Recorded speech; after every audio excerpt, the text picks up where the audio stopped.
Hola a tothom. Avui veurem una miqueta el que es demana exactament amb aquest treball del retoc fotogràfic, especialment pel que fa al tema de l'ús de les capes. Ho dic perquè moltes vegades a l'aula virtual anem veient vídeos de com fer una cosa en concret, però ens perd la visió en conjunt.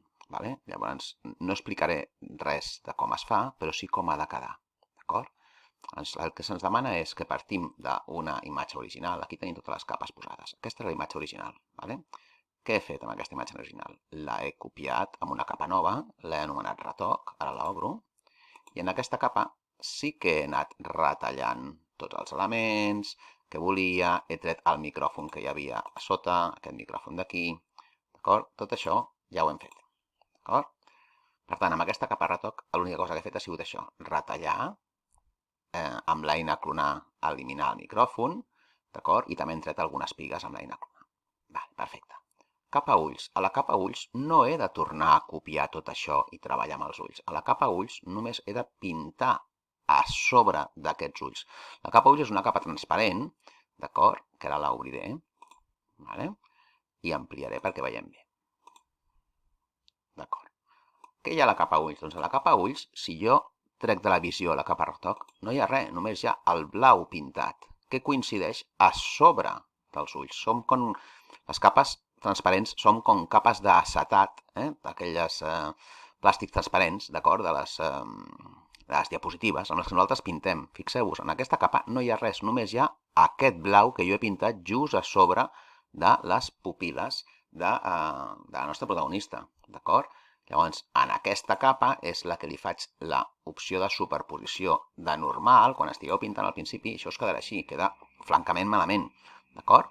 Però ho fem així per saber allà on hem de pintar. He de ser conscient que no he de passar-me del negre, perquè si em passo del negre, el contrast sobre el blanc farà que sigui un blau molt brillant. En canvi, quan li aplico l'opció superposició, d'acord, em genera un efecte translúcid i transparent, d'acord, que es veuen els elements de l'iris. Jo ara amago la capa ulls i veig els elements de l'iris. A més, l'avantatge de treballar així és que jo activo, ara la tinc amb ulls blaus, ara no la tinc amb ulls blaus, sense perjudicar totes les feines que he fet abans. El mateix passa amb els llavis, d'acord? Què hi ha a la capa llavis? A la capa llavis ja, què he fet jo? Doncs he retallat aquesta part d'aquí i he treballat sobre ella, mireu. Activo la capa llavis i desactivo la capa retoc. Vale? Què he fet? Doncs m'he vingut aquí a la capa retoc, la capa llavis l'he creat totalment transparent, no hi havia res, he seleccionat la part dels llavis que m'interessa, l'he copiat i l'he enganxat aquí. D'acord? I aquí és on jo he estat treballant, d'acord? Jo he agafat seleccionat aquesta part d'aquí, he pujat els tons, etc, el que he fet, i quan les combino, com que aquesta està per sobre de l'altra, uns llavis tapen els altres, de forma que jo puc activar els llavis pintats o despintats, d'acord? Amb la pell, doncs el mateix, he fet exactament el mateix que he fet amb els llavis. Què he fet amb la pell? He creat una capa transparent, d'acord? Que no hi havia res.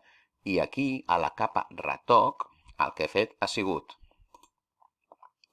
he seleccionat la part que jo volia, d'acord? Menys els ulls, menys els llavis, menys la boca i les dents, i l'he enganxat aquí, d'acord? Ara amago els llavis i amago els ulls. Aquí només hi ha aquesta capa. I després li he fet, sobre això, li he fet la difusió gaussiana.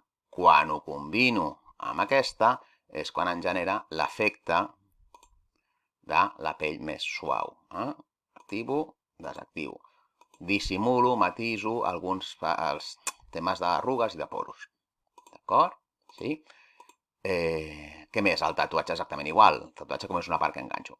A veure, el que sí que em trobo és que sovint, en alguns exercicis, em trobo que tinc còpies d'aquí, aquí, aquí, i unes amaguen les altres. Vale? Doncs res més. Aquí ho deixo i fins la propera.